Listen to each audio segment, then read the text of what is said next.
ಕಿಸಾನ್ ವಾಣಿ.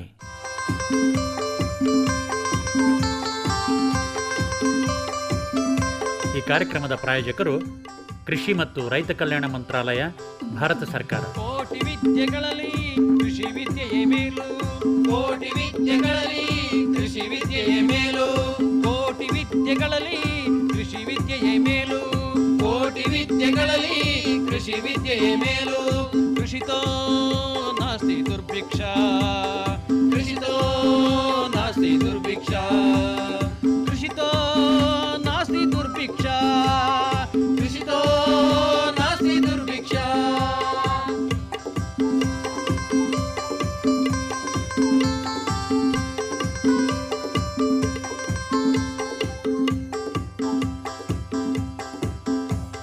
अरे अरे अरे क्या कर रहा है? इधर इधर इधर हम बोल रहे हैं तेरे बीजू का। उतला बोल रहा है? हाँ, पक्षियों से तो हम खेत को बचा लेते हैं, पर इन घातक रसायनों से कैसे बचाएं?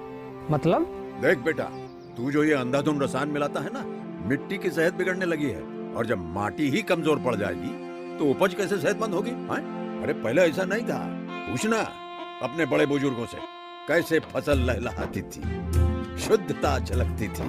हाँ, माटी भी तंदुरुस्त और लोग भी। अरे पहली वाली बात कहाँ? पर अब तो सब यही डाले हैं। सब नहीं, आज भी लाखों जागरूक किसान परंपरागत विधि से फसल उगा रहे हैं। खर्चा कम और उपज की कीमत भी बेहतर पा रहे हैं। सच है? रे बेटे, एक्सपीरियंस से बता रहे हैं, धूप में बाल सफेद नहीं किए हैं। हाँ। ठीक है भाई, मैं भी आज से जैविक खेती शुरू करूंगा। माटी से प्रेम की परंपरा है, परंपरागत खेती. ಆತ್ಮೀಯ ರೈತ ಬಾಂಧವರಿಗೆಲ್ಲ ನಮಸ್ಕಾರ. ನಮ್ಮ ಇವತ್ತಿನ ಕಾರ್ಯಕ್ರಮದಲ್ಲಿ ನಾವು ಮೇ ತಿಂಗಳಿನಲ್ಲಿ ಶುಂಠಿ, ಕರಿಮೆಣಸು ಮತ್ತು ಏಲಕ್ಕಿ ಬೆಳೆಗಳಲ್ಲಿ ಏನೇನು ಕ್ರಮಗಳನ್ನು ಅನುಸರಿಸಬೇಕಾಗತ್ತೆ, ಯಾವ್ಯಾವ ಬೇಸಾಯ ಕ್ರಮಗಳ ಕಡೆಗೆ ಗಮನವನ್ನು ಕೊಡಬೇಕಾಗತ್ತೆ ಅನ್ನೋದ್ರ ಬಗ್ಗೆ ಮಾಹಿತಿಯನ್ನು ಮಾಡಿಕೊಳ್ಳೋಣ. ಈ ಕುರಿತು ನಮಗೆ ಮಾಹಿತಿಯನ್ನು ಮಾಡಿಕೊಡ್ತಾ ಇದ್ದಾರೆ ಹಾಸನ ಜಿಲ್ಲೆ ಸಕಲೇಶಪುರ ತಾಲೂಕು ದೋಣಿಗಾಲ್ನಲ್ಲಿರುವಂತಹ ಭಾರತ ಸರ್ಕಾರದ ಸಾಂಬಾರ ಮಂಡಳಿಯ ಅಧೀನದಲ್ಲಿ ಬರುವಂತಹ ಭಾರತೀಯ ಏಲಕ್ಕಿ ಸಂಶೋಧನಾ ಕೇಂದ್ರದ ವಿಜ್ಞಾನಿಗಳಾದಂಥ ಡಾಕ್ಟರ್ KN ಹರ್ಷ ಅವರು. ನಮಸ್ಕಾರ ಡಾಕ್ಟರ್ ಹರ್ಷ ಅವರೇ. ಸರ್ ನಮಸ್ತೆ. ಈಗ ಮೊದಲಿಗೆ ನಾವು ಶುಂಠಿ ಬೆಳೆಯನ್ನು ತೆಗೆದುಕೊಂಡ್ರೆ, ಈ ಶುಂಠಿ ಬೆಳೆಯಲ್ಲಿ ಈ ಮೇ ತಿಂಗಳಿನಲ್ಲಿ ನಾವು ಏನೇನು ಕ್ರಮಗಳನ್ನು ಕೈಗೊಳ್ಳಬೇಕಾಗತ್ತೆ? ಶುಂಠಿ ವಿಚಾರಕ್ಕೆ ಬಂದಾಗ ಸಾಧಾರಣವಾಗಿ ಇವತ್ತಿಗೆ 95 ಭಾಗ ಶುಂಠಿ ಬಿತ್ತನೆ ಆಗೋಗಿದೆ. ಬಿತ್ತನೆ ಆಗಿ ಬಹುಶಃ 45 ದಿನಗಳ ತನಕ ಬೆಳೆ ಇದೆ. ಅಂದ್ರೆ ಮೊಳಕೆ ಬಂದು ಒಂದು 15ರಿಂದ 45 ದಿನಗಳ ಅವಧಿಗೆ ನಾವು ಬೆಳೆನ ಕಾಣ್ಬೋದು. ಈ ಟೈಮ್ನಲ್ಲಿ ಬಹಳ ಪ್ರಮುಖವಾಗಿ ಬೇಕಾಗಿರುವಂತದ್ದು ಅಂದ್ರೆ ಬೇಸಾಯ ಕ್ರಮಗಳ ಪೈಕಿ ನೀರಾವರಿ ನಿರ್ವಹಣೆ. ಸಾಧ್ಯವಾದಷ್ಟು ಪ್ರತಿ 2 ದಿನಗಳಿಗೊಮ್ಮೆ ಸಂಜೆ ಹೊತ್ತಿನಲ್ಲಿ ಸ್ಪ್ರಿಂಕ್ಲರ್ ಮುಖಾಂತರ ನೀರು ಕೊಡೋದು ಹೊಸದಾಗಿ ಬರ್ತಾ ಇರುವಂತ ಚಿಗುರುಗಳಿಗಾಗ್ಬೋದು ಅಥವಾ ಹೊಸದಾಗಿ ಬರ್ತಾ ಇರುವಂತ ಮರಿ ಕಂದುಗಳಿಗಾಗ್ಬೋದು ತುಂಬಾ ಅನುಕೂಲ ಮಾಡಿಕೊಡುತ್ತೆ. ಎರಡನೇದು, ನಮ್ಮ ಚರಂಡಿಗಳು, ಬಸಿಗಾಲುವೆಗಳನ್ನ ಈಗ್ಲಿಂದಲೇ ನಾವು ಆಳ ಮಾಡಿಕೊಂಡು ಅದನ್ನ ಸ್ವಚ್ಛವಾಗಿ ಇಟ್ಕೊಂತು ಅಂತಂದ್ರೆ ಬರುವಂತ ಮುಂಗಾರಿನ ಟೈಮ್ಗೆ ನಾವು ಎಲ್ಲ ರೀತಿಯಲ್ಲಿ ಸಿದ್ಧತೆ ಮಾಡ್ಕೊಳ್ಳೋ ದಾರಿ ನಮ್ದಾಗ್ತದೆ. ಮತ್ತೆ ಎಲ್ಲದಕ್ಕಿಂತ ಮುಖ್ಯವಾಗಿ ಶುಂಠಿ ಪರ್ಟಿಕ್ಯುಲರ್ ಆಗಿ ನಾವು ಯೋಚನೆ ಮಾಡೋದಾಯ್ತು ಅಂತಂದ್ರೆ ಈ ಟೈಮ್ನಲ್ಲಿ ಸಾರಜನಕದ ಅವಶ್ಯಕತೆ ಗಿಡದ ಬೆಳವಣಿಗೆಗೆ ಮತ್ತೆ ಪೊಟ್ಯಾಶ್ನ ಅವಶ್ಯಕತೆ ತುಂಬಾ ಹೆಚ್ಚಾಗಿರ್ತದೆ. ಆದ್ರೆ ರೈತಾಪಿ ವರ್ಗದಲ್ಲಿ ಕಂಡು ಬರುವಂತ ಪೋಷಕಾಂಶ ನಿರ್ವಹಣೆ ವಿಚಾರಕ್ಕೆ ಬಂದಾಗ ಹೆಚ್ಚಿನ ಜನ ಈ DAP ಗೊಬ್ಬರದ ಕಡೆ ಒಲವು ಕೊಡ್ತಾರೆ. DAP ಗೊಬ್ಬರ ಸರಿ ಇಲ್ಲ ಅಂತ ನಾನು ಹೇಳ್ತಾ ಇಲ್ಲ, ಆದ್ರೆ ಅಲ್ಲಿ ಏನಾಗತ್ತೆ, ಈಗ ನಾವು ಶಿಫಾರಸ್ ಮಾಡುವಂತ ಗೊಬ್ಬರ ಏನಿದೆ ಸಾಧಾರಣವಾಗಿ ನಾವು ಮಣ್ಣಿನ ಫಲವತ್ತತೆ ಆಧಾರದ ಮೇಲೆ ಹೇಳೋದಾಯ್ತು ಅಂದ್ರೆ ಕರ್ನಾಟಕದ ಭಾಗದಲ್ಲಿ 1 ಹೆಕ್ಟೇರ್ಗೆ ಅಂದ್ರೆ 2.5 ಎಕರೆಗೆ 200 kg ಸಾರಜನಕ, 50 kg ರಂಜಕ, 100 kg ಅಷ್ಟು ಪೊಟ್ಯಾಷಿಯನ್ನ ನಾವು ಹೇಳ್ತೀವಿ. ಆದ್ರೆ ಇಲ್ಲೇನಾಗತ್ತೆ, ಈ ಅನುಪಾತನ ಬಿಟ್ಟು ಅತಿ ಹೆಚ್ಚು ಬಳಕೆಗೆ DAP ಗೊಬ್ಬರನ ಒತ್ತು ಕೊಟ್ಟಾಗ ನಮಗೆ ಕೇವಲ ರಂಜಕದ ಲಭ್ಯತೆ ಜಾಸ್ತಿ ಆಗ್ತದೆ. ಇದರ ಲಭ್ಯತೆ ಜಾಸ್ತಿ ಆದಾಗ ಮಣ್ಣಲ್ಲಿರುವಂತ ಕಬ್ಬಿಣ ಮತ್ತೆ ಜಿಂಕ್ ಇದೆರಡರ ಕೊರತೆ ಕೂಡ ಗಿಡದಲ್ಲಿ ಕಂಡು ಬರೋಕ್ ಶುರು ಆಗ್ತದೆ. ಹಾಗಾಗಿ ನಮ್ಗೆ ರಂಜಕದ ಅವಶ್ಯಕತೆ ಕೇವಲ ಎಕರೆಗೆ 50 kg ಅಷ್ಟು ಅಥವಾ 1 ಹೆಕ್ಟೇರ್ಗೆ ಕೇವಲ 2 ಬ್ಯಾಗು ನೀವು DAP ಹಾಕಿದ್ರೆ ನಮ್ಗೆ ಬೇಕಾಗಿರುವಂತ ಪೂರ್ಣ ಪ್ರಮಾಣದ ರಂಜಕ ಸಿಗತ್ತೆ. ಹಾಗಾಗಿ 2 ಬ್ಯಾಗಿಗಿನ್ನ ಹೆಚ್ಚಾಗಿ 1 ಹೆಕ್ಟೇರ್ಗೆ ಅಥವಾ 2.5 ಎಕರೆಗೆ ನೀವು DAP ಗೊಬ್ಬರನ ಹಾಕ್ಲಿಕ್ಕೆ ಹೋಗ್ಬೇಡಿ. ಎರಡನೇದು ಸಾರಜನಕ ಮತ್ತೆ ಪೊಟ್ಯಾಶ್, ಈ 2 ಕೂಡ ಪೋಷಕಾಂಶಗಳು ಗಿಡದ ಬೆಳವಣಿಗೆ ಮತ್ತೆ ಗೆಡ್ಡೆ ಗಾತ್ರ ಆಗೋದಕ್ಕೆ ಮತ್ತೆ ಗೆಡ್ಡೆ ಕ್ವಾಲಿಟಿ ಬರ್ಲಿಕ್ಕೆ ತುಂಬಾ ಅನುಕೂಲ ಮಾಡ್ಕೊಡೋದ್ರಿಂದ ಅವುಗಳನ್ನ 3ರಿಂದ 4 ಭಾಗಗಳಲ್ಲಿ ನಾವು ಮೇಲ್ಗೊಬ್ಬರವಾಗಿ ಕೊಡೋದು ತುಂಬಾ ಸೂಕ್ತ. ಇವತ್ತಿನ ಸ್ಥಿತಿನಲ್ಲಿ ಈಗ 45 ದಿನ, ಕೆಲವರಿಗೆ ಯಾರು ಜನವರಿ 2ನೇ ವಾರ ಅಂದ್ರೆ ಸಂಕ್ರಾಂತಿ ಕಳ್ಕೊಂಡು ನಾಟಿ ಮಾಡಿರೋ ಪ್ರಮಾಣ ತುಂಬಾ ಕಡಿಮೆ, ಸಾಧಾರಣ ಎಲ್ಲ ಫೆಬ್ರವರಿ ಮಾರ್ಚ್ ಅಲ್ಲಿ ನಾಟಿ ಮಾಡಿದ್ದಾರೆ. ಅಂತಹ ತೋಟಗಳಿಗೆ 1 ಹೆಕ್ಟೇರ್ಗೆ ಸುಮಾರು 50 kgಯಷ್ಟು ಸಾರಜನಕ, 50 kgಯಷ್ಟು ಸಾರಜನಕ ಅಂದ್ರೆ ಸರಿಸುಮಾರು ಒಂದು 130 kgಯಷ್ಟು ಯೂರಿಯಾ, ಮತ್ತೆ 25 kgಯಷ್ಟು ಪೊಟ್ಯಾಶ್. 25 kgಯಷ್ಟು ಪೊಟ್ಯಾಶು ಅಂತಂತಂದ್ರೆ ಸುಮಾರು 40 kgಯಷ್ಟು ಪೊಟ್ಯಾಶ್ ಬ್ಯಾಗ್ ಅನ್ನ 1 ಹೆಕ್ಟೇರ್ಗೆ ನೀವು ಹಾಕ್ಬೇಕು. ಇಲ್ಲಿ ಏನಾಗತ್ತೆ ಅಂತಂದ್ರೆ ನಾವು ಕೇವಲ ಪ್ರಮುಖ ಪೋಷಕಾಂಶಗಳ ವಿಚಾರವಾಗಿ ಗಮನ ಕೊಡ್ತಾ ಇದೀವಿ, ಆದ್ರೆ ಒಂದು ಬೆಳೆ ಬೆಳಿಲಿಕ್ಕೆ ಅತ್ಯುತ್ತಮವಾದಂತ ಇಳುವರಿ ಮತ್ತೆ ಕ್ವಾಲಿಟಿ ಉತ್ಪಾದನೆ ಬರಬೇಕು ಅಂತಂದ್ರೆ ಲಘು ಪೋಷಕಾಂಶಗಳ ಅವಶ್ಯಕತೆ ಕೂಡ ಇರುತ್ತೆ. ಹಾಗಾಗಿ ನಾವು ಯಾವಾಗ್ಲೂ ಒತ್ತು ಕೊಟ್ಟು ಹೇಳೋದು ಮಣ್ಣಿನ ಪರೀಕ್ಷೆ ಆಧಾರದ ಮೇಲೆ ನೀವು ಪೋಷಕಾಂಶ ನಿರ್ವಹಣೆಯ ವಿಚಾರನ ಮನಗಾಣಿಸ್ಬೇಕು ಅಂತ ಹೇಳಿ. ಇವತ್ತಿನ ಸ್ಥಿತಿನಲ್ಲಿ ನಮ್ಮ ಮಣ್ಣಲ್ಲೆಲ್ಲ ಈಗ ಜಿಂಕು, ಬೋರಾನು, ಮೆಗ್ನೀಷಿಯಂ ಕೊರತೆ ಇದ್ದೇ ಇದೆ. ಅದ್ರ ಜೊತೆಗೆ ಕಬ್ಬಿಣದ ಕೊರತೆಯ ಲಕ್ಷಣಗಳು ಕೂಡ ನಮ್ಗೆ ಶುಂಠಿ ಹೊಲಗಳಲ್ಲಿ ಬಹಳ ಪ್ರಮುಖವಾಗಿ ಕಂಡು ಬರ್ತಾ ಇದೆ. ಹಾಗಾಗಿ ಪ್ರತಿ ಹೆಕ್ಟೇರ್ಗೆ ಸುಮಾರು 30 kgಯಷ್ಟು ಜಿಂಕ್ ಸಲ್ಫೇಟು, 25 kgಯಷ್ಟು ಮೆಗ್ನೀಷಿಯಂ ಸಲ್ಫೇಟು, 25 kgಯಷ್ಟು ಕಬ್ಬಿಣದ ಸಲ್ಫೇಟು, ಒಂದು 10 kgಯಷ್ಟು ಬೋರಾನ್, ಇವುಗಳನ್ನ ಮಿಕ್ಸ್ ಮಾಡಿ ಈ ಟೈಮ್ನಲ್ಲೇ ಮಣ್ಣಿಗೆ ಸೇರಿಸಿ ನಂತರ ಮಣ್ಣು ಕೊಡೋದ್ರಿಂದ ನಮಗೆ ಮುಂದೆ ಬೆಳೆಗಳಿಗೆ ಬೇಕಾದಂತ ಲಘು ಪೋಷಕಾಂಶದ ನಿರ್ವಹಣೆ ಆದಾಗತ್ತೆ. ಇದಿಷ್ಟು ಬಹಳ ಪ್ರಮುಖವಾಗ್ತದೆ. ಮತ್ತೆ ಬೆಳವಣಿಗೆ ತುಂಬಾ ಚೆನ್ನಾಗಾಗ್ಲಿ ಗಿಡಗಳದು ಅನ್ನೋ ಉದ್ದೇಶ ಇಟ್ಕೊಂಡು ಮತ್ತೆ ಇಳುವರಿನಲ್ಲಿ ಕನಿಷ್ಠ 10ರಿಂದ 12% ಇಳುವರಿ ಹೆಚ್ಚಾಗಿ ಬರಲಿ ಅನ್ನೋ ಉದ್ದೇಶದಿಂದ ಈ ಟೈಮ್ನಲ್ಲಿ ಒಂದು IISR ಸಂಸ್ಥೆ ಅಭಿವೃದ್ಧಿಪಡಿಸಿರುವಂತ ಜಿಂಜರ್ ಸ್ಪೆಷಲ್ ಅನ್ನುವಂತ ಲಘು ಪೋಷಕಾಂಶಗಳ ಮಿಶ್ರಣವನ್ನ ನಾವು ಈ ಟೈಮ್ನಲ್ಲಿ ಕೊಡ್ಬೇಕಾಗ್ತದೆ. ಬಹಳ ಪ್ರಮುಖವಾಗಿ ಗಮನಿಸಬೇಕಾಗಿರೋದು, ಈಗ ರೈತರು ಒತ್ತು ಕೊಡ್ಬೇಕಾಗಿರೋದು ಬರುವಂತ ಮುಂಗಾರು ಬೇಗನೆ ಶುರು ಆಯ್ತು ಅಂತಂದ್ರೆ ಚರಂಡಿ ಕ್ಲೀನ್ ಆಗಿ ಇಟ್ಕೋಬೇಕು. ಎರಡನೇದು ಕಳೆ ತೆಗೆಯುವಂಥದ್ದು, ಗೊಬ್ಬರ ಮತ್ತೆ ನೀರಿನ ನಿರ್ವಹಣೆ, ಇದಿಷ್ಟು ಬಹಳ ಪ್ರಮುಖವಾಗಿ ಶುಂಠಿನಲ್ಲಿ ಗಮನಿಸಬೇಕಾಗಿರುವಂತ ಅಂಶಗಳು ಸರ್. ಮುಚ್ಚಿಗೆ ಇಂಥದ್ದು ಏನಾದ್ರು ಅದ್ರ ಕಡೆ ಗಮನ ಕೊಡ್ಬೇಕಾಗತ್ತಾ? ಖಂಡಿತ. ಅಂದ್ರೆ ಇಲ್ಲಿ ನಮಗೆ ಸಾವಯವ ಪದಾರ್ಥಗಳು ಮುಚ್ಚಿಗೆ ಮಾಡ್ಲಿಕ್ಕೆ ಅವಕಾಶ ಸಿಗುತ್ತೆ, ಅಂತಹ ಕಡೆ ನಾವು ಮುಚ್ಚಿಗೆ ಪದಾರ್ಥಗಳನ್ನ ಹಾಕ್ತಾ ಬರ್ಬೋದು. ಆದರೆ ಇಲ್ಲಿ ಇನ್ನೊಂದು ವಿಚಾರನ ಮನಗಾಣಿಸ್ಬೇಕು. ಏನಪ್ಪಾ ಅಂತಂದ್ರೆ ಅತಿ ಹೆಚ್ಚು ಮಳೆ ಬೀಳುವಂತ ಜಾಗದಲ್ಲಿ ಶುಂಠಿ ಬೆಳೀತಾ ಇರುವಂತ ಸಂದರ್ಭದಲ್ಲಿ, ಉದಾಹರಣೆಗೆ ಕೊಡಗು ಭಾಗ ಆಗ್ಬೋದು, ಸೋಮವಾರಪೇಟೆ ಭಾಗ ಆಗ್ಬೋದು, ಇಂಥ ಕಡೆ ಮಳೆಗಾಲಕ್ಕೂ ಮುಂಚೆ ಹೊದಿಕೆಯನ್ನ ತೆಗೆದ್ರು ತುಂಬಾ ಸೂಕ್ತ. ಹೊದಿಕೆ ತೆಗಿಬೇಕಾಗುತ್ತೆ. ನಮ್ಮ ಮಣ್ಣು ಅದರ ಗುಣ ಏನು ಅಂತ ತಿಳ್ಕೊಬೇಕು. ನಮ್ಮ ಮಣ್ಣಲ್ಲಿ ಜೇಡಿ ಅಂಶ ಅಥವಾ ಸಿಲ್ಟ್ ಅಂಶ ಜಾಸ್ತಿ ಇತ್ತು ಅಂತಂದ್ರೆ ಚರಂಡಿ ಆಳವನ್ನ ಕನಿಷ್ಠ 1.5 ಅಡಿ ಆಳಕ್ಕೆ ಇಳಿಸ್ಕೋಬೇಕು. ಇಲ್ಲಿ ಲಾಜಿಕ್ ಇಷ್ಟೇ, ನಮ್ಮ ಗೆಡ್ಡೆ ಸಾಧಾರಣವಾಗಿ ಭೂಮಿಯ 1/2 ಅಡಿ ಮೇಲ್ಭಾಗದಲ್ಲಿ ಇರುತ್ತೆ, 1/2 ಅಡಿಯಿಂದ 3/4 ಅಡಿ ಭಾಗದಲ್ಲೇ ನಮ್ಮ ಶುಂಠಿ ಗೆಡ್ಡೆ ಬೆಳವಣಿಗೆ, ಅದ್ರ ಬೇರುಗಳ ಬೆಳವಣಿಗೆ ಎಲ್ಲ ಇರ್ತದೆ. ಕೆಳಭಾಗ ಏನು 1 ಅಡಿಯಿಂದ 1.5 ಅಡಿ ತನಕ ನಮ್ಗೆ ಏನ್ ಸಿಗತ್ತೆ, ಆ ಭಾಗ ನಮ್ಗೆ ಚರಂಡಿಯಾಗಿ ಮಾರ್ಪಾಡಾಯ್ತು ಅಂತಂದ್ರೆ ಹೆಚ್ಚಿನ ತೇವಾಂಶ ಮಣ್ಣಿನ ಪದರಗಳಲ್ಲಿ ನಿಲ್ಲೋದನ್ನ ತಪ್ಪಿಸಿ ನಾವು ಕೊಳೆ ರೋಗ ಬರ್ದಿರೋ ರೀತಿ, 2 ರೀತಿ ಕೊಳೆ ರೋಗ, ಒಂದು ಮಾಕಾಳಿ ರೋಗ ಅಂತ ಬಹಳ ಪ್ರಸಿದ್ಧಿಯಲ್ಲಿ ಕರೀತಾರೆ ಜನ, ಮತ್ತಿನ್ನೊಂದು ಮಾಮೂಲಿ ಹಸಿರು ಕೊಳೆ, ಕೆಂಪು ಕೊಳೆ ಅಂತ ಕೂಡ ಕರೀತಾರೆ. ಈ 2 ಕೊಳೆ ರೋಗಗಳಿಂದ ನಾವು ಶುಂಠಿಯನ್ನ ಕಾಪಾಡ್ಕೋಬೇಕು ಅಂತಂದ್ರೆ ಚರಂಡಿ ಆಳ, ಮರಳು ಮಿಶ್ರಿತ ಮಣ್ಣಾಗಿದ್ದು ನೀರು ಬೇಗ ಬಸ್ತು ಹೋಗುತ್ತೆ ಅಂದ್ರೆ 1 ಅಡಿ ತನಕ ಚರಂಡಿ ಆಳ ಸಾಕಾಗತ್ತೆ. ನಮ್ಮ ಮಣ್ಣಲ್ಲಿ ಜೇಡಿ ಅಂಶ, ಸಿಲ್ಟ್ ಅಂಶ ಜಾಸ್ತಿ ಇತ್ತು ಅಂತಂದ್ರೆ ಸ್ವಲ್ಪ ಕೆಳಗಡೆ ಹೋಗುವಂತ ಅವಶ್ಯಕತೆ ಇದೆ ಸರ್. ಅಂದ್ರೆ ಈ ಬಸಿಗಾಲುವೆಗಳನ್ನ ತೆಗೆಯದೇ ಅಲ್ದಲೆ ಇನ್ನೇನು ಮುನ್ನೆಚ್ಚರಿಕೆಯನ್ನು ವಹಿಸಬಹುದು ಈ ಗೆಡ್ಡೆ ಕೊಳೆ ರೋಗದ ಒಂದು ವಿರುದ್ಧವಾಗಿ? ಒಂದು ತುಂಬಾ ಪ್ರಮುಖವಾದ ಪ್ರಶ್ನೆ ಕೇಳಿದ್ರಿ ಸರ್. ಒಂದು ನಾಟಿ ಮಾಡೋ ಟೈಮ್ನಲ್ಲೇನೆ ನಾವು ಹೇಳ್ತೀವಿ ಟ್ರೈಕೋಡರ್ಮಾ ಮತ್ತೆ ಸುಡೋಮನಾಸ್ ಅನ್ನುವಂತ ಬಯೋ ಏಜೆಂಟ್ ಗಳನ್ನ ಕೊಟ್ಟಿಗೆ ಗೊಬ್ಬರ ಜೊತೆನೋ ಅಥವಾ ಬೇವಿನ ಹಿಂಡಿ ಜೊತೆನೋ ಬೆರೆಸಿ ಬೆಡ್ಗಳ ಮೇಲೆ ಹಾಕಿ ಅಂತ ಹೇಳಿರ್ತೀವಿ, ಅಥವಾ ಬೀಜೋಪಚಾರ ಮಾಡಿ ಅಂತ ಹೇಳಿರ್ತೀವಿ. ಆಯ್ತಾ. ಈಗ ಬೀಜೋಪಚಾರದ ಕಾಲಾವಧಿ ಮುಗ್ದೋಗಿರೋದ್ರಿಂದ 1 ಬ್ಯಾರಲ್ ನೀರಿಗೆ 1 kg ಅಥವಾ 1 ಲೀಟರ್ನಷ್ಟು ಟ್ರೈಕೋಡರ್ಮವನ್ನ ಹಾಕಿ ಕದಡಿ ನಂತರ ಪ್ರತಿ ಗಿಡಗಳಿಗೆ ನೀವು ಡ್ರೆಂಚ್ ಮಾಡೋದ್ರಿಂದ ಕನಿಷ್ಠ ಮಳೆಗಾಲ ಶುರು ಆಗ್ಲಿಕ್ಕೂ ಮುಂಚೆ 1-2 ರೌಂಡ್ 15 ದಿನಗಳ ಅಂತರದಲ್ಲಿ ಈ ಕೆಲಸ ಮಾಡೋದ್ರಿಂದ ನಮಗೆ ಈ ರೋಗದ ಬಾಧೆ ಬರುವಂತ ಸಾಧ್ಯತೆ 80% ಕಡಿಮೆ ಆಗ್ತದೆ. ಆಗ ಮತ್ತೆ ಎರಡನೇದಾಗಿ ಶುಂಠಿ ವಿಷಮುಕ್ತವಾಗಿರ್ತದೆ. ಈ 2 ಅಂಶನ ನಾವು ಗಮನಿಸಿದಾಗ ಟ್ರೈಕೋಡರ್ಮದ ವಿಚಾರವಾಗಿ ತುಂಬಾ ಒತ್ತು ಕೊಡಬೇಕು. ಟ್ರೈಕೋಡರ್ಮದ ವಿಚಾರವಾಗಿ ತಗೋಬೇಕಾದಾಗೆ ದಯವಿಟ್ಟು ಸಂಸ್ಥೆಗಳ ಮುಖಾಂತರನೇ ತಗೊಳ್ಳಿ. ಉದಾಹರಣೆಗೆ ಮಡಿಕೇರಿ ಭಾಗದಲ್ಲಿ IISR ಇದೆ, ಅದೇ ರೀತಿ ಗೋಣಿಕೊಪ್ಪದಲ್ಲಿ KVK ಇದೆ, ಸಕಲೇಶ್ಪುರ ಭಾಗದಲ್ಲಿ ನಾವು ಎಷ್ಟು ಕ್ವಾಂಟಿಟಿ ಬೇಕಂತಂದ್ರೂ ಟ್ರೈಕೋಡರ್ಮಾ ಸೂಡೋಮೋನಾಸ್ ಇದನ್ನ ಮಾಸ್ ಪ್ರೊಡಕ್ಷನ್ ಮಾಡಿ ರಿಯಾಯಿತಿ ದರದಲ್ಲಿ ರೈತರುಗಳಿಗೆ ಸಪ್ಲೈ ಮಾಡ್ತೀವಿ. ಎಷ್ಟು ಟನ್ ಬೇಕಂದ್ರೂ ಕೂಡ ನಮ್ಮಲ್ಲೂ ಸಿಗುತ್ತೆ. ಅಂದ್ರೆ ಕೃಷಿ ವಿಜ್ಞಾನ ಕೇಂದ್ರದಲ್ಲಿ ಕೃಷಿ ಸಂಶೋಧನಾ ಸಂಸ್ಥೆಗಳಲ್ಲೇ ಪಡ್ಕೊಳ್ಳೋದು ಒಳ್ಳೇದು. ಅಲ್ಲಿ ಬಹಳ ಸೂಕ್ತ ಸರ್, ಯಾಕಂದ್ರೆ ಕ್ವಾಲಿಟಿ ಅನ್ನೋದು ಖಾತ್ರಿ ಇರುತ್ತೆ ಅನ್ನುವಂಥದ್ದು ಒಂದು ಉದ್ದೇಶ. ಅಂದ್ರೆ ಈ ಜೈವಿಕ ಶಿಲೀಂಧ್ರನಾಶಕವನ್ನು ಬಳಸ್ಕೊಳ್ಳೋದು ಮುಂಜಾಗ್ರತಾ ಕ್ರಮವಾಗಿ ಬಹಳ ಒಳ್ಳೆಯದು. ಅದು ಮಾಡ್ಲೇಬೇಕು, ಇಲ್ಲದೇ ಇದ್ರೆ ಏನಾಗುತ್ತೆ, ಇವತ್ತಿನ ಸ್ಥಿತಿನಲ್ಲಿ ಇವತ್ತಿನ ಶುಂಠಿ ರೇಟ್ ಅನ್ನು ನೋಡಿದ್ರೆ ಶುಂಠಿನ ಭೂಮಿಲೇ ಬಿಟ್ಬಿಡೋದು ಒಳ್ಳೇದು ಅನ್ಸುತ್ತೆ. 800 ರೂಪಾಯಿಂದ 1000 ರೂಪಾಯಿ ಇದೆ.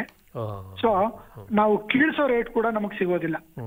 ಹಾಗಾಗಿ ನಮ್ಗೆ ಖರ್ಚನ್ನ ಕಡಿಮೆ ಮಾಡ್ಕೋಬೇಕು ಅಂತಂದಾಗ ನಾವು ಈ ತರದ ಜೈವಿಕ ನಿಯಂತ್ರಣ ಕ್ರಮಗಳನ್ನ ಖಂಡಿತವಾಗಿ ತಗೊಳ್ಬೇಕಾಗ್ತದೆ. ಮುಖ್ಯವಾಗಿ ಪೋಷಕಾಂಶಗಳ ನಿರ್ವಹಣೆ ಮತ್ತು ರೋಗಗಳ ವಿರುದ್ಧ ಮುಂಜಾಗ್ರತೆ ವಹಿಸೋದು ಬಹಳ ಮುಖ್ಯ. ಅಂದ್ರೆ ಕೆಲವೊಂದ್ಸತಿ ಏನಾಗುತ್ತೆ ಸರ್, ರೋಗರಹಿತ ಗೆಡ್ಡೆಗಳನ್ನು ಬಳಸಿ ಅಂತ ಹೇಳಿರ್ತೀವಿ. ಹೌದು. ಆದ್ರೆ ಕೆಲವೊಂದ್ಸತಿ ಏನಾಗ್ತದೆ, ಗೆಡ್ಡೆಗಳ ಮುಖಾಂತರನೇ ರೋಗ ಪ್ರಸಾರ ಆಗುವಂತ ಸಾಧ್ಯತೆ ಇರುತ್ತೆ. ಸಾಧಾರಣವಾಗಿ ಈ ಕೆಂಪು ಕೊಳೆ ರೋಗದ ವಿಚಾರಕ್ಕೆ ಬಂದಾಗ ಪಿಥಿಯಂ ಅನ್ನುವಂತ ಶಿಲೀಂಧ್ರದಿಂದ ಬರ್ತದೆ.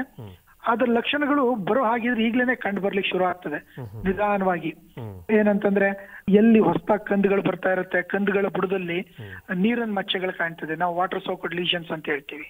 ಅದೇ ರೀತಿ ಎಲೆ ಅಂಚು ಹಳದಿ ಬಣ್ಣಕ್ಕೆ ತಿರ್ಗಕ್ ಶುರು ಆಗಿರುತ್ತೆ. ಅಂತಹ ಲಕ್ಷಣಗಳು ಕಂಡು ಬಂದ್ರೆ ಕೂಡ್ಲೆ ಅಲ್ಲಿಗೆ ಅಂತಹ ತಾಕುಗಳಿಗೆ ಕಾಪರ್ ಆಕ್ಸಿಕ್ಲೋರೈಡ್ ಅನ್ನುವಂತ ಶಿಲೀಂಧ್ರನಾಶಕವನ್ನ ಪ್ರತಿ ಲೀಟರ್ ನೀರಿಗೆ 2-3 ಗ್ರಾಮ್ನಷ್ಟು ಹಾಕೊಂಡು ಬುಡನ ಚೆನ್ನಾಗಿ ತೋಯಿಸ್ಬೇಕು. ಮುಂಜಾಗ್ರತಾ ಕ್ರಮವಾಗಿ ಬೇರೆ ಗಿಡಗಳಿಗೆ ಹರಡದೇ ಇರಲಿ ಅಂತ ಹೇಳಿ ನಾವು ಅಲ್ಲಿ ಮೆಟ್ಲಾಕ್ಸಿಲ್ ಮತ್ತೆ ಮ್ಯಾಂಕೋಸೆಪ್ ಕಾಂಬಿನೇಷನ್ ಇರುವಂತ ಶಿಲೀಂಧ್ರನಾಶಕಗಳು ಮಾರ್ಕೆಟ್ ನಲ್ಲಿ ಬಹಳಷ್ಟಿದೆ. ಅದನ್ನ ಪ್ರತಿ ಲೀಟರ್ ನೀರಿಗೆ 2 ಗ್ರಾಮ್ನಷ್ಟು ಹಾಕೊಂಡು ಸಿಂಪಡಣೆ ಮಾಡೋದು ಕೂಡ ಬಹಳ ಸೂಕ್ತ. ಕೆಲವೊಮ್ಮೆ ಎಲೆಚುಕ್ಕಿ ರೋಗ ಏನಾರ ಕಂಡು ಬರ್ತದೆ ಐತೆ ತಾಕ್ಗಳಲ್ಲಿ ಏನೋದಿತ್ತು ಅಂತಂದ್ರೆ ಅಲ್ಲೂ ಕೂಡ ನಾವು ಹೆಕ್ಸಕನಜೋಲ್ 5% SC ಫಾರ್ಮುಲೇಷನ್ ಬರ್ತದೆ. ಅದನ್ನ ಪ್ರತಿ ಲೀಟರ್ ನೀರಿಗೆ 2 ml ಅಂತೆ ಹಾಕೊಂಡು ಸಿಂಪಡಣೆ ಮಾಡೋದು 15 ದಿನಗಳಿಗೊಮ್ಮೆ ಅಂತರದಲ್ಲಿ ಮಾಡೋದ್ರಿಂದ ಮುಂಗಾರು ಆರಂಭದಲ್ಲಿ ನಮಗೆ ಬರುವಂತ ರೋಗಗಳನ್ನ ಮುಂಜಾಗ್ರತವಾಗಿ ನಾವು ನಿಯಂತ್ರಣವನ್ನ ಮಾಡಬಹುದು. ಇನ್ನು ಕೀಟಗಳ ಹಾವಳಿ ಏನು ಕಂಡುಬರೋ ಸಾಧ್ಯತೆ ಇಲ್ಲ ಅಂತೀರಾ? ಈ ಟೈಮ್ ನಲ್ಲಿ ಕೀಟಗಳ ಹಾವಳಿ ತುಂಬಾ ಕಡಿಮೆ. ಆದ್ರೆ ನಮ್ಮ ಅಕ್ಕಪಕ್ಕದ ಹೊಲೆಗಳಲ್ಲಿ ಅಪ್ಪಿತಪ್ಪಿ ಏನಾದ್ರೂ ಈಗ ಹುಣಸೂರು ಭಾಗಕ್ಕೆ ಹೋಯ್ತು ಅಂತಂದ್ರೆ ಕೆಲವೊಂದು ಭಾಗಗಳಲ್ಲಿ ನಮ್ಗೆ ಈ ಕಾಂಡ ಕೊರಕದ ಬಾಧೆ ಸಣ್ಣ ಪ್ರಮಾಣದಲ್ಲಿ ಕಂಡು ಬರ್ತದೆ. ಅದು ಬಿಟ್ರೆ ಇನ್ಯಾವ ಕೀಟಗಳ ಬಾಧೆನೂ ಈ ಟೈಮ್ ನಲ್ಲಿ ಇರೋದಿಲ್ಲ. ಹಾಗಾಗಿ ಆ ಕಾಂಡ ಕೊರಕದ ಬಾಧೆ ಏನಾರ ಕಂಡು ಬಂತು ಅಂತಂದ್ರೆ ಮುಂಜಾಗ್ರತಾ ಕ್ರಮವಾಗಿ ನಾವು ಅಂತಹ ಜಾಗಗಳಲ್ಲಿ ಶಿಫಾರಸ್ ಮಾಡಿರುವಂತ ಕ್ವಿನಾಲ್ಫಾಸ್ ಕೀಟನಾಶಕವನ್ನ 2 ml ಪ್ರತಿ ಲೀಟರ್ಗೆ ಅಥವಾ ಇಮಾಮೆಕ್ಟಿನ್ ಬೆಂಜೋಯೇಟ್ ಅನ್ನುವಂತ ಹೊಸ ಕೀಟನಾಶಕ ಬಂದಿದೆ, ಅದನ್ನ ಪ್ರತಿ 10 ಲೀಟರ್ಗೆ 4 ಗ್ರಾಮ್ನಂತೆ ಹಾಕೊಂಡು ಒಂದು ಸಿಂಪಡಣೆ ಕೊಡೋದ್ರಿಂದ ಕಂಟ್ರೋಲ್ ಬರುತ್ತೆ. ಇದು ಮುಖ್ಯವಾಗಿ ಶುಂಠಿ ಬೆಳೆ ಬಗ್ಗೆ ಆಯ್ತು. ಇನ್ನು ಕರಿಮೆಣಸು ಬೆಳೆಗೆ ಬಂದ್ರೆ ಏನೇನು ಕ್ರಮಗಳನ್ನು ಅನುಸರಿಸಬೇಕಾಗತ್ತೆ ಈ ತಿಂಗಳಲ್ಲಿ? ಕರಿಮೆಣಸಿನ ವಿಚಾರಕ್ಕೆ ಬಂದಾಗ ಕರಿಮೆಣಸಿನ ಬೆಳೆಗಾರರು ಆಲ್ರೆಡಿ ಬಹಳ ಸೋತ್ ಬಿಟ್ಟಿದ್ದಾರೆ. ಯಾಕಂದ್ರೆ ಕಳೆದ ವರ್ಷದ ಇಳುವರಿನ ನೋಡಿದ್ರೆ ನಾವು 10 ಟನ್ ಇಳುವರಿ ತೆಗಿತಾ ಇದ್ದಂತ ತೋಟಗಳಲ್ಲಿ ಕಳೆದ ವರ್ಷ ಇದ್ದಂತ ಹವಾಮಾನ ವೈಪರೀತ್ಯಗಳಿಂದಾಗಿ ಕೇವಲ 2 ಟನ್ ಅಂದ್ರೆ ಸುಮಾರು 60-80% ಲಾಸ್ ಅವ್ರಿಗೆ ಆಗೋಗಿದೆ. ಹಾಗಾಗಿ ಆದರೆ ಈ ವರ್ಷದ ಸ್ಥಿತಿಯನ್ನ ಗಮನಿಸಿದ್ರೆ ಬೇಸಿಗೆ ಮಳೆಗಳು ಚೆನ್ನಾಗಿದ್ದಾವೆ. ಸಾಧಾರಣ 5 ಇಂಚಿನಿಂದ 10 ಇಂಚಿನಷ್ಟು ಮಳೆ ಈ ಮಲೆನಾಡು ಭಾಗದಲ್ಲಿ ಬೇರೆ ಬೇರೆ ಭಾಗದಲ್ಲಿ ಆಗಿದೆ. ಅದ್ರ ಜೊತೆನಲ್ಲಿ ರೈತರು ಕೂಡ ನೀರಾವರಿಯನ್ನ ಸ್ಪ್ರಿಂಕ್ಲರ್ ಮುಖಾಂತರ ಕೊಡುವಂತ ಕ್ರಮವನ್ನ ಬಹಳಷ್ಟು ತಗೊಂಡಿದ್ದಾರೆ. ಈಗ ಕಟಾವ್ ಮಾಡಾದ ನಂತರ ಬಹಳ ಪ್ರಮುಖವಾಗಿ ಕಾಳುಮೆಣಸಿನಲ್ಲಿ ಇವರು ಮಾಡ್ಕೋಬೇಕಾಗಿರುವಂತ ಕೆಲಸಗಳೇನಪ್ಪಾ ಅಂತಂದ್ರೆ ಮೊದಲು ಬುಡವನ್ನ ಹೊದಿಕೆಯಿಂದ ಮುಚ್ಚೋದು. ಮಣ್ಣಿನ ತೇವಾಂಶನ ಸಂರಕ್ಷಣೆ ಮಾಡ್ಕೊಳ್ಳೋ ವಿಚಾರದಿಂದಾಗಿ, ಮತ್ತೆ ಹಬ್ಬ ಬೀಳುಗಳು ಏನಾರು ಇತ್ತು ಅಂತಂದ್ರೆ ಅದನ್ನ ತೆಗೆದು ನರ್ಸರಿ ಮಾಡ್ಕೊಳ್ಳೋ ಹಾಗಿದ್ರೆ ನರ್ಸರಿ ಮಾಡ್ಕೊಳ್ಳೋದು, ಅಥವಾ ಇಲ್ಲ ಅಂತಂದ್ರೆ ಅದನ್ನ ಮೇಲಕ್ಕೆ ಎತ್ಕೊಟ್ಟೋದು. ಇದು ಬಹಳ ಪ್ರಮುಖವಾದಂತ ಕೆಲಸ. ಇಲ್ಲದೆ ಇದ್ರೆ ಹಬ್ಬ ಬೀಳುಗಳು ಮುಂಗಾರು ಶುರು ಆದ್ಮೇಲೆ ರೋಗಕ್ಕೆ ತುದ್ದಾಗಿ ಮೇನ್ ಬಳ್ಳಿಗೂ ಕೂಡ ರೋಗ ಪಸರಿಸುವಂತ ಸಾಧ್ಯತೆ ಇರ್ತದೆ. ಹಾಗಾಗಿ ಈ ಬುಡ ಮುಚ್ಚುವಂತದ್ದು, ಹಬ್ಬ ಬೀಳುಗಳನ್ನ ಎತ್ಕಟ್ಟೋದು ಅಥವಾ ತೆಗೆಯುವಂತದ್ದು ಬಹಳ ಪ್ರಮುಖವಾಗ್ತದೆ. ಎರಡನೇದು, ನಮಗೆ ಬರುವಂತ ಕೊತ್ತುಗಳಲ್ಲಿ ಗಂಡು ಹೂವು ಮತ್ತೆ ಹೆಣ್ಣು ಹೂವಿನ ಪ್ರಮಾಣ ಸರಿಯಾಗಿರ್ಬೇಕು ಅಂತಂದ್ರೆ ಏಪ್ರಿಲ್ ಮೇ ತಿಂಗಳಿನಲ್ಲಿ ನಾವು ಕೊಡುವ ನೀರಿನ ಪ್ರಮಾಣ ಅದನ್ನ ನಿರ್ಧಾರ ಮಾಡ್ತದೆ. ಹಾಗಾಗಿ ಕನಿಷ್ಠ 10 ರಿಂದ 12 ದಿನಗಳಿಗೊಮ್ಮೆ ನಾವು ಪ್ರತಿ ಗಿಡಗಳಿಗೆ 100 ರಿಂದ 150 ಲೀಟರ್ನಷ್ಟು ನೀರನ್ನ ಕೊಡೋದು ಬಹಳ ಪ್ರಮುಖವಾಗಿತ್ತೆ.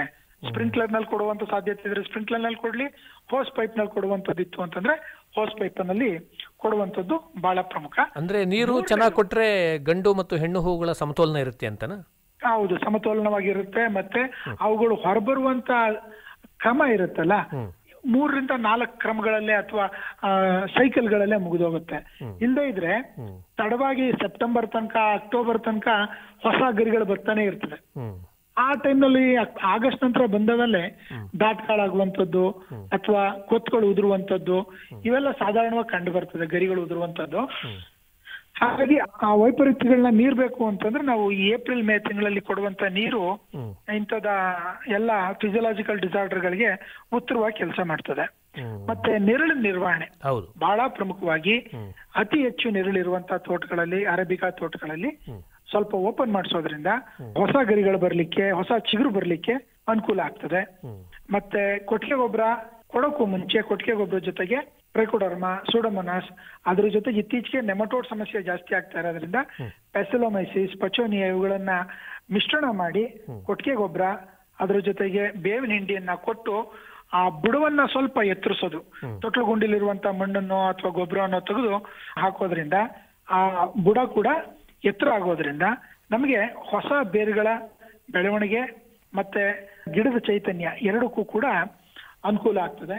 ಮತ್ತೆ ಎಲ್ಲಿ ನಮಗೆ ವೈರಸ್ ಲಕ್ಷಣಗಳು ಕಂಡು ಬರ್ತದೆ, ವೈರಸ್ ಬಾಧೆ ಇರುವಂತಹ ಲಕ್ಷಣಗಳು ಅಂದ್ರೆ ಉದಾಹರಣೆಗೆ ಎಲೆಯ ಹೊಸ ಚಿಗುರುಗಳನ್ನ ನಾವು ಗಮನಿಸಿದಾಗ ಎಲೆ ಚಿಗುರುಗಳು ಗಾತ್ರದಲ್ಲಿ ತುಂಬಾ ಚಿಕ್ಕದಾಗಿದ್ದು ಮುಟ್ಟಿದಾಗ ತುಂಬಾ ಹೊರಟಾಗಿರುತ್ತೆ. ಮತ್ತೆ ಎಲೆ ಮೇಲೆ ಮಾಟ್ಲಿಂಗ್ ಸಿಂಪ್ಟಮ್ ಅಥವಾ ಒರಕಲು ಮಜ್ಜಿಗೆ ರೀತಿ ಲಕ್ಷಣಗಳು ಕಂಡು ಬರುತ್ತೆ. ಇಂತಹ ಲಕ್ಷಣಗಳಿರುವಂತಹ ಬಳ್ಳಿಗಳನ್ನ ದಯವಿಟ್ಟು ಕಿತ್ತು ಆ ಜಾಗದಲ್ಲಿ ಹೊಸದಾಗಿ ತಂದಿರುವಂತಹ ಬೀಳುಗಳನ್ನ, ಆರೋಗ್ಯ ಇರುವಂತಹ ಗಿಡಗಳನ್ನ ನೆಟ್ಕೊಳ್ಳಲಿಕ್ಕೆ ಈ ತಿಂಗಳು ಸಕಾಲ. ಮತ್ತೆ ಈಗ ಡಾಕ್ಟರ್ ಹರೀಶ್ ಅವರ ಈ ಸಂದರ್ಭದಲ್ಲಿ ಏನಾದ್ರು ಪೋಷಕಾಂಶಗಳ ನಿರ್ವಹಣೆ ಕಡೆಗೆ ಏನಾದ್ರು ಗಮನ ಕೊಡ್ಬೇಕಾಗತ್ತಾ? ಸರ್, ಖಂಡಿತ ಕೊಡ್ಬೇಕು. ಇಲ್ಲಿ ಒಂದು ವಿಚಿತ್ರ ಗಮನಿಸ್ಬೇಕು ನಾವು ಪೋಷಕಾಂಶ ನಿರ್ವಹಣೆ ವಿಚಾರಕ್ಕೆ ಬಂದಾಗ. ಸಾಧಾರಣವಾಗಿ ಯಾವುದೇ ಬೆಳೆಗಾರರು ಗೊಬ್ಬರ ಏನ್ ಕೊಟ್ರಿ ಕಾಳುಮೆಣಸಿಗೆ ಅಂತಾರೆ, ಕಾಫಿಗೆ ಏನ್ ಹಾಕ್ತಾ ಇದ್ದೆ ಅದನ್ನೇ 2 ಅಡಿ ಎಕ್ಸ್ಟ್ರಾ ಹಾಕಿದೀನಿ ಅಂತಲೇ ಅಂತಾರೆ ಹೊರತು ಕಾಳುಮೆಣಸಿಗೆ ಶಿಫಾರಸ್ ಮಾಡಿರೋ ಗೊಬ್ಬರ ಕೊಡ್ತೀನಿ ಅನ್ನುವಂಥವ್ರ ಸಂಖ್ಯೆ ಬಹಳ ಕಡಿಮೆ. ಯಾಕೆಂದ್ರೆ ಕಾಫಿಗೆ ನಾವು ಶಿಫಾರಸ್ ಮಾಡೋದು ಒಂದು ಪ್ರಮಾಣದಲ್ಲಿ ಸಾರಜನಕ, ರಂಜಕ, ಪೊಟ್ಯಾಶ್. ಆದ್ರೆ ಕಾಳುಮೆಣಸಿನ ವಿಚಾರಕ್ಕೆ ಬಂದಾಗ 1-1-3 ಈ ಪ್ರಮಾಣದಲ್ಲಿ ಗೊಬ್ಬರ ಬೇಕಾಗ್ತದೆ. 1 ಪ್ರಮಾಣದಲ್ಲಿ ಸಾರಜನಕ, ರಂಜಕ, 3 ಪ್ರಮಾಣದಲ್ಲಿ ಪೊಟ್ಯಾಶ್ ಬೇಕಾಗ್ತದೆ. ಹಾಗಾಗಿ 80 ರಿಂದ 100 kg ಸಾರಜನಕ 1 ಹೆಕ್ಟೇರ್ಗೆ, 70 kg ರಂಜಕ, 300 kg ಪೊಟ್ಯಾಶ್ ಕೊಡ್ಬೇಕು. ಈ ಪೊಟ್ಯಾಶ್ ಕೊರತೆನ ಸರಿದೂಗಿಸ್ಬೇಕು. ಅದ್ರ ಜೊತೆನಲ್ಲಿ ಪ್ರತಿ ಗಿಡಕ್ಕೆ ಕನಿಷ್ಠ 50 ರಿಂದ 100 ಗ್ರಾಂನಷ್ಟು ಮಣ್ಣಿನ ಪರೀಕ್ಷೆ ಆಧಾರದ ಮೇಲೆ ನಾವು ಲಘು ಪೋಷಕಾಂಶಗಳ ವಿಚಾರನೂ ಕೂಡ ಗಮನಿಸಬೇಕಾಗ್ತದೆ. 50 ರಿಂದ 100 ಗ್ರಾಂನಷ್ಟು ಜಿಂಕ್ ಸಲ್ಫೇಟು, ಮೆಗ್ನೀಷಿಯಂ ಸಲ್ಫೇಟು, 25 ರಿಂದ 50 ಗ್ರಾಂನಷ್ಟು ಬೋರಾನ್ ಕೂಡ ಕೊಡೋದ್ರಿಂದ ನಾವು ಇಳುವರಿನಲ್ಲಿ ಸಮತೋಲನವನ್ನ ಕಂಡುಕೊಬಹುದು. ಮತ್ತೆ ಎಲೆ ಸಿಂಪರಣೆನೂ ಏನಾದ್ರೂ ಮಾಡಬಹುದಾ? ಹೌದು. ಈಗ ಎಲೆ ಸಿಂಪಡಣೆ ವಿಚಾರಕ್ಕೆ ಬಂದಾಗ ಹೊಸ ಎಲೆಗಳು ಚಿಗುರು ಬಂತ ಕೂಡ್ಲೆ ಸಾಧಾರಣವಾಗಿ ನಾವು ಶಿಫಾರಸ್ ಮಾಡುವಂತದ್ದು ಮಾನೋ ಅಮೋನಿಯಂ ಫಾಸ್ಫೇಟ್ ಅಂತ ಅನ್ನುವಂತ ನೀರಿನಲ್ಲಿ ಕರಗಿಸುವಂತ ಗೊಬ್ಬರ. ಪ್ರತಿ ಬ್ಯಾರಲ್ಗೆ 1 kg ಮಾನೋ ಅಮೋನಿಯಂ ಫಾಸ್ಫೇಟು, ಅದ್ರ ಜೊತೆಗೆ ಬೇಕು ಅಂತಂದ್ರೆ ಎಲ್ಲಿ ಎಲೆ ಚುಕ್ಕೆ ರೋಗಗಳಿರ್ತದೆ ಅಂತಹ ಕಡೆ ಹೆಕ್ಸಾಕೊನಜೋಲ್ ಅಥವಾ ಕಾರ್ಬನ್ ಡಿಸೈಮ್ ಅನ್ನ 2 ಮಿಲಿ ಅಥವಾ 2 ಗ್ರಾಂನಂತೆ ಹಾಕೊಂಡು ಸ್ಪ್ರೇ ಮಾಡ್ಕೊಳ್ಳೋದ್ರಿಂದ ನಮ್ಗೆ ಹೊಸದಾಗಿ ಬರುವಂತ ಚಿಗುರುಗಳು ಮತ್ತೆ ಕೊತ್ತುಗಳು ಬೇಗ ಬರ್ಲಿಕ್ಕೆ, ಗರಿಗಳು ಬೇಗ ಹೊರಡ್ಲಿಕ್ಕೆ ಅವಕಾಶ ಆಗ್ತದೆ. ಮತ್ತೆ ಈ ಪೆಪ್ಪರ್ ಸ್ಪೆಷಲ್ ಅಂತಾರಲ್ಲ, ಅದರ ಪ್ರಯೋಜನ ಪಡ್ಕೋಬಹುದಾ? ಹೌದು. ಈಗ ಮೈಕ್ರೋನ್ಯೂಟ್ರಿಯನ್ ವಿಚಾರಕ್ಕೆ ಬಂದಾಗ ನಾನು ಮಣ್ಣಿಗೆ ಹಾಕುವ ವಿಚಾರ ಮಾತ್ರ ಹೇಳಿದೆ. ಆದ್ರೆ ಯಾರಿಗೆ ಇಳುವರಿ ಮತ್ತೆ ಗುಣಮಟ್ಟದ ಖಾತ್ರಿ ಬೇಕು, ಅವರು ಈ IISR ಸಂಸ್ಥೆ ಬಿಡುಗಡೆ ಮಾಡಿರುವಂತ ಪೆಪ್ಪರ್ ಸ್ಪೆಷಲ್ ಅನ್ನುವಂತ ಮೈಕ್ರೋನ್ಯೂಟ್ರಿಯನ್ ಮಿಕ್ಸ್ಚರ್ ಇದೆ.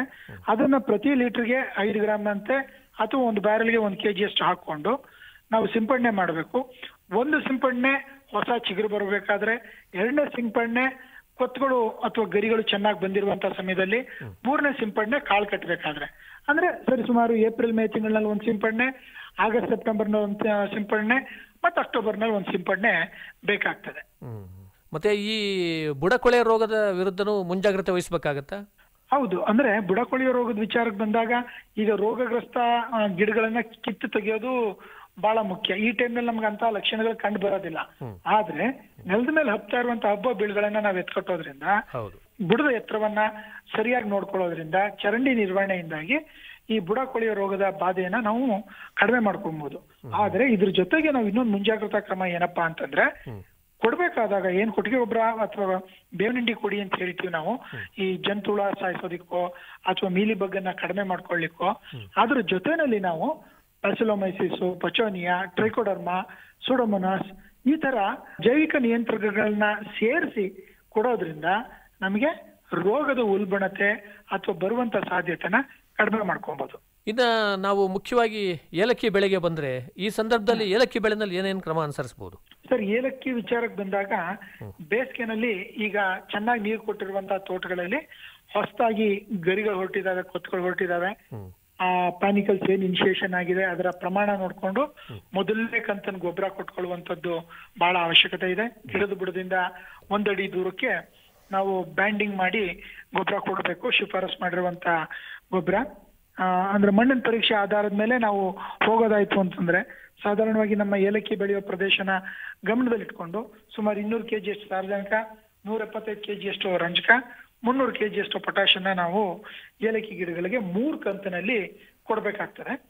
ಅದ್ರ ಜೊತೆಗೆ IISR ಬಿಡುಗಡೆ ಮಾಡಿರುವಂತ ಕಾರ್ಡಮಮ್ ಸ್ಪೆಷಲ್ ಅನ್ನುವಂತ ಲಘು ಪೋಷಕಾಂಶಗಳ ಮಿಶ್ರಣವನ್ನ ಒಂದು ಹೂ ಬಿಡುವಂತ ಸಮಯದಲ್ಲಿ, ಎರಡನೇದು ಮತ್ತೆ ಮೇ ಅಥವಾ ಜೂನ್ ತಿಂಗಳಿನಲ್ಲಿ, ಮೂರನೇದು ಆಗಸ್ಟ್ ತಿಂಗಳಿನಲ್ಲಿ ಕೊಡೋದ್ರಿಂದ ನಮಗೆ 10ರಿಂದ 15% ಅಷ್ಟು ಇಳುವರಿ ಹೆಚ್ಚಾಗತ್ತೆ. ಇದು ಒಂದು. ಎರಡನೇದು ಹಳೆ ಕಂದುಗಳು, ಒಣಗಿರುವಂತ ಗರಿಗಳನ್ನ ಊರಿ ತೆಗೆಯುವಂತ ಈ ಡಿಟ್ರಾಶಿಂಗ್ ಅಂತ ಹೇಳ್ತೀವಿ, ಅದನ್ನ ಊರು ತೆಗೆದು ಬುಡವನ್ನ ಮುಚ್ಚಬೇಕಾಗ್ತದೆ. ತೇವಾಂಶನ ಸಂರಕ್ಷಣೆ ಮಾಡ್ಕೊಳ್ಳೋದಿಕ್ಕೆ ಬುಡ ಮುಚ್ಚುವಂತದ್ದು ಕೂಡ ನಮ್ಗೆ ಬಹಳ ಅವಶ್ಯಕತೆ ಇದೆ. ಮತ್ತೆ ಎಲ್ಲಿ ತೋಟದಲ್ಲಿ ಕಳೆದ ವರ್ಷ ಬಿಸಿಲು ಜಾಸ್ತಿ ಇತ್ತು ಅಂತ ಹೇಳಿ ನೆರಳನ್ನ ತೆಗೆಸ್ತಾ ಇರುವಂತಹ ತೋಟಗಳಲ್ಲಿ ಈಗ ಸ್ವಲ್ಪ ನೆರಳನ್ನ ತಗೊಳ್ಳೋದು ಕೂಡ ಮುಖ್ಯ ಆಗ್ತದೆ. ಮತ್ತೆ ಬುಡವನ್ನ ಸಣ್ಣದಾಗಿ ಹಗುರವಾಗಿ ಮುಳುಗುದ್ಲಿಂದ ಅಗದು ಮಣ್ಣನ್ನ ಸಡ್ಲ ಮಾಡೋದ್ರಿಂದ ಬೇರ್ಗಳು ಉಸಿರಾಡುವಿಕೆಗೆ, ಹೊಸ ಕಂದುಗಳು ಬರ್ಲಿಕ್ಕೆ ಅನುಕೂಲ ಆಗ್ತದೆ. ಈ ಒಂದು ಕ್ರಮ ಕೂಡ ಬಹಳ ಪ್ರಮುಖವಾಗ್ತದೆ. ಮತ್ತೆ ಪ್ರತಿ 10 ದಿನಗಳಿಗೊಮ್ಮೆ, 7ರಿಂದ 10 ದಿನಗಳಿಗೊಮ್ಮೆ ನಾವು ಒಂದು ರೌಂಡ್ ಇರಿಗೇಷನ್ ಮಾಡೋದ್ರಿಂದ ಗಿಡಗಳಲ್ಲಿ ಹೊಸ ಕಂದುಗಳ ಸಂಖ್ಯೆ ಚೆನ್ನಾಗಿ ಬರುತ್ತೆ. ಮತ್ತೆ ಈ ಕಟ್ಟೆ ರೋಗ, ಕೊಕ್ಕೆ ಕಂದು, ಈ ಎರಡೂ ರೋಗದ ಲಕ್ಷಣಗಳು ಏಪ್ರಿಲ್ ಮೇ ತಿಂಗಳಿನಲ್ಲಿ ಬಹಳ ದೃಢವಾಗಿ ಕಂಡು ಬರ್ತದೆ. ಹಾಗಾಗಿ ಅಂತಹ ಗಿಡಗಳನ್ನ ಕಿತ್ತು ತೆಗೆಯುವುದಕ್ಕೆ ಇದು ತುಂಬಾ ಸೂಕ್ತವಾದಂತ ಕಾಲ. ಜೊತೆಗೆ ಈ ಕೀಟಗಳ ನಿರ್ವಹಣೆ ಕಡೆಗೆ ಗಮನ ಕೊಡ್ಬೇಕಾಗತ್ತಾ? ಹೌದು ಹೌದು. ಅಂದ್ರೆ ಇದು ಕಟ್ಟೆ ರೋಗ, ಕೊಕ್ಕೆ ಕಂದು ರೋಗ ಬಂತು ಅಂದ್ರೆ ನಿರ್ವಹಣೆ ಮಾಡೋ ಮಾತೇ ಇಲ್ಲ, ಅದನ್ನ ತೆಗಿಲೇಬೇಕು ಹೊರಗಡೆಗೆ. ಆ ಗಿಡಗಳನ್ನ ತೆಗೆದು ಈಚೆ ಹಾಕಿ ಹೊಸ ಕಂದುಗಳನ್ನ ಅಲ್ಲಿ ಆರೋಗ್ಯಯುತವಾದಂತ ಕಂದುಗಳನ್ನ ಹಾಕೊಬೇಕು. ಮತ್ತೆ ಇದು ಪ್ರಸಾರ ಆಗೋದು ಏಪಿಡ್ಗಳಿಂದ ಆಗಿರೋದ್ರಿಂದ ಅವುಗಳ ನಿಯಂತ್ರಣಕ್ಕೆ ನಾವು ಸ್ಪಿನೋಸೈಡ್ ಅನ್ನುವಂತ ಒಂದು ಔಷಧ ಇದೆ, ಫಿಪ್ರೋನಿಲ್ ಅನ್ನುವಂತ ಒಂದು ಔಷಧಿ ಇದೆ. ಎರಡನ್ನು, ಫಿಪ್ರೋನಿಲ್ ಆಯ್ತು ಅಂತಂದ್ರೆ ಪ್ರತಿ ಲೀಟರ್ ನೀರಿಗೆ 1/2 ಗ್ರಾಮ್ನಷ್ಟು ಹಾಕೊಂಡು ಸಿಂಪಡಣೆ ಮಾಡಬೇಕು. ಸ್ಪಿನೋಸೈಡ್ ಆಯ್ತು ಅಂತಂದ್ರೆ ಪ್ರತಿ ಲೀಟರ್ ನೀರಿಗೆ 1/2 ಮಿಲಿಯಷ್ಟು ಹಾಕೊಂಡು ಸಿಂಪಡಣೆ ಮಾಡೋದ್ರಿಂದ ಏಫಿಡ್ಸ್ ಮತ್ತೆ ಥ್ರಿಪ್ಸ್ ಇವೆರಡೂ ಕೂಡ ನಿಯಂತ್ರಣ ಮಾಡಬಹುದು. ಮತ್ತೆ ಈ ಬೇಸಿಗೆಗಾಲದಲ್ಲಿ ಹಳೆಯ ಗರಿಗಳು, ಕೆಳಭಾಗದ ಗರಿಗಳಲ್ಲಿ ನಮ್ಗೆ ಥ್ರಿಪ್ಸ್ ಹುಳುಗಳು ತುಂಬಾ ಆಕ್ಟಿವ್ ಆಗಿ ಕಂಡು ಬರ್ತದೆ. ಹಾಗಾಗಿ ಹಣ್ಣಾಗಿರುವಂತ ಎಲೆಗಳನ್ನ ನಾವು ಊರು ತೆಗೆದಾಗ ಈ ಥ್ರಿಪ್ಸ್ ಹುಳಗಳು ಕೂಡ ಸಾಯುತ್ತೆ. ಪೀಡೆಗಳ ವಿಚಾರ ಅಂದ್ರೆ ಬರುವಂತ ಹುಳದ ಬಾಧೆಗಳ ವಿಚಾರಕ್ಕೆ ಬಂದಾಗ ಈ ಟೈಮ್ನಲ್ಲಿ ನಾವು ಏಫಿಡ್ಸ್, ಥ್ರಿಪ್ಸ್ ಮತ್ತೆ ಸ್ಟೆಮ್ ಬೋರರ್ ಇವು 3 ವಿಚಾರವಾಗಿ ಗಮನ ಕೊಟ್ಕೊಬೇಕು. ಫಿಪ್ರೋನಿಲ್ ಸ್ಪ್ರೇ ಮಾಡೋದ್ರಿಂದ ಸಾಧಾರಣವಾಗಿ ಈ ಮೂರನ್ನು ಕೂಡ ಯಶಸ್ವಿಯಾಗಿ ನಿರ್ವಹಣೆ ಮಾಡಬಹುದು. ಫಿಪ್ರೋನಿಲ್ ಶಿಫಾರಸ್ ಮಾಡಿರುವಂತ ಪ್ರಮಾಣ 0.5 ಗ್ರಾಂ ಪ್ರತಿ ಲೀಟರ್ ನೀರಿಗೆ ಹಾಕೊಂಡು ಸ್ಪ್ರೇ ಮಾಡಬೇಕು. ನಾವು ಈಗಾಗ್ಲೇ ನಾನು ಹೇಳದ್ನಲ್ಲ ಇಮಾಮೆಕ್ಟಿನ್ ಬೆಂಜೋಯೇಟ್ ಅಂತ, ಅದು ಕೂಡ ಅಷ್ಟೇ ದಕ್ಷತೆಯಿಂದ ಕೆಲಸ ಮಾಡ್ತದೆ. ಮತ್ತೆ ಈಗ ಹೂ ಬಿಡುವಂತ ಸಮಯ ಆಗಿರೋದ್ರಿಂದ ಸ್ವಲ್ಪ ಈ ಪರಾಗಸ್ಪರ್ಶಕ್ಕೆ ಅನುಕೂಲವಾಗೋ ಉದ್ದೇಶನ ತಲೆಯಲ್ಲಿ ಇಟ್ಕೊಂಡ್ರೆ ಸ್ಪಿನೋಸೈಡ್ ಅನ್ನುವಂತ ಕೀಟನಾಶಕ ತುಂಬಾ ಸೂಕ್ತ. ಅವು ಜೇನ್ನೊಣಗಳಿಗೆ ಹಾನಿಕಾರಕವಲ್ಲ. ಇನ್ನು ಕರಿಮೆಣಸಿನಲ್ಲೂ ಏನಾದ್ರೂ ಕೀಟಗಳ ಹಾವಳಿ ಕಂಡು ಬರುತ್ತಾ ಈ ಸಂದರ್ಭದಲ್ಲಿ? ಸಾಧಾರಣವಾಗಿ ಇದ್ರೆ ಸರ್ ಕರಿಮೆಣಸಿನಲ್ಲಿ ಈ ಟೈಮ್ ನಲ್ಲಿ ಮೀಲಿಬಗ್ ಸಮಸ್ಯೆ ಕಂಡು ಬರ್ತದೆ ಅಷ್ಟೇ. ಅದು ಬಿಟ್ರೆ ಇನ್ಯಾವ ಹುಳುಗಳು, ಲೀಫ್ ಫೋಲ್ಡಿಂಗ್ ಟ್ರಿಪ್ಸ್ ಇದ್ದೇ ಇರುತ್ತೆ, ಅದು ವರ್ಷವಿಡೀ ಇದ್ದೇ ಇರುತ್ತೆ. ತೀರಾ ಅದ್ರ ಬಾಧೆ ಜಾಸ್ತಿ ಇತ್ತು ಅಂತಂದ್ರೆ ಶಿಫಾರಸ್ ಮಾಡಿರುವಂತ ಡೈಮಿಥಿಯೇಟ್ ಅನ್ನುವಂತ ಕೀಟನಾಶಕ ಆಗ್ಬೋದು ಅಥವಾ ಇಮಿಡಾಕ್ಲೋಪ್ರಿಡ್ ಆಗ್ಬೋದು, ಈ ಲೀಫ್ ಫೋಲ್ಡಿಂಗ್ ಟ್ರಿಪ್ಸ್ ಅನ್ನ ಕಂಟ್ರೋಲ್ ಮಾಡ್ತದೆ.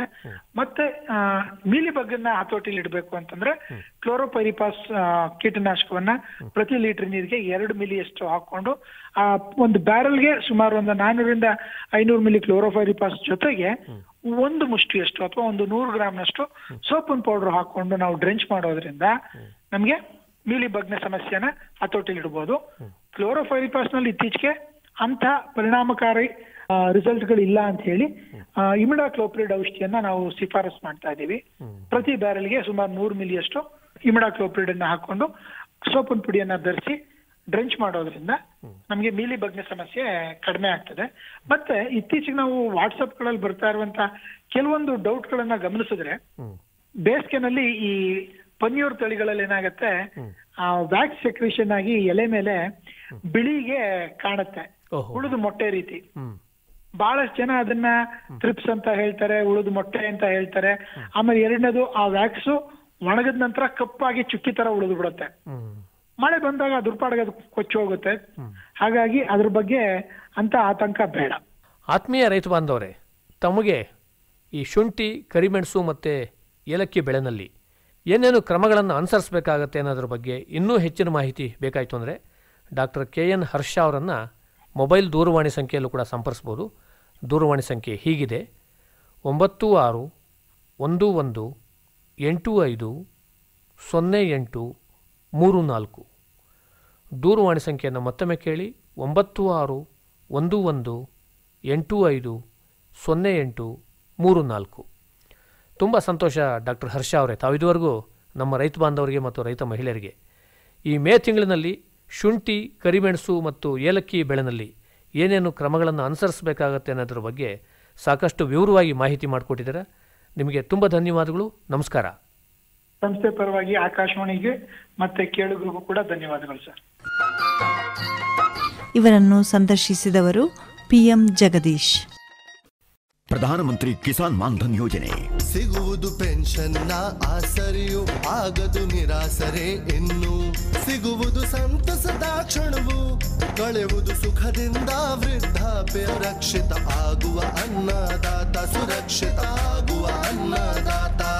ಪ್ರಧಾನಮಂತ್ರಿ ಕಿಸಾನ್ ಮಾನ್ಧನ್ ಯೋಜನೆಯಿಂದ ಲಘು ಮತ್ತು ಸಣ್ಣ ಹಿಡುವಳಿದಾರ ರೈತರ ಭವಿಷ್ಯವಾಗುತ್ತೆ ಸುರಕ್ಷಿತ. 60 ವರ್ಷ ವಯಸ್ಸಾದ ನಂತರ 3,000 ರೂಪಾಯಿಗಳ ಮಾಸಿಕ ಪೆನ್ಷನ್ ಖಚಿತ. 55ರಿಂದ 200 ರೂಪಾಯಿಗಳ ಮಾಸಿಕ ಶುಲ್ಕ ನೀಡಿ 18 ರಿಂದ 40 ವರ್ಷ ತನಕ ರೈತರು ಪ್ರವೇಶಿಸಬಹುದು. ಈ ಅಂಶದಾನ ಯೋಜನೆಯಲ್ಲಿ ಸರ್ಕಾರ ನೀಡುತ್ತದೆ ಸಮಪಾಲು ಕೊಡುಗೆ.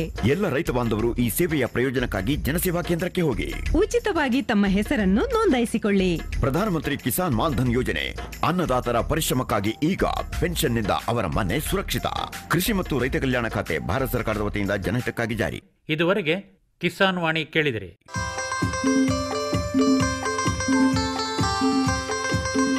ಕಾರ್ಯಕ್ರಮವನ್ನು ಪ್ರಾಯೋಜಿಸಿದವರು ಕೃಷಿ ಮತ್ತು ರೈತ ಕಲ್ಯಾಣ ಮಂತ್ರಾಲಯ, ಭಾರತ ಸರ್ಕಾರ.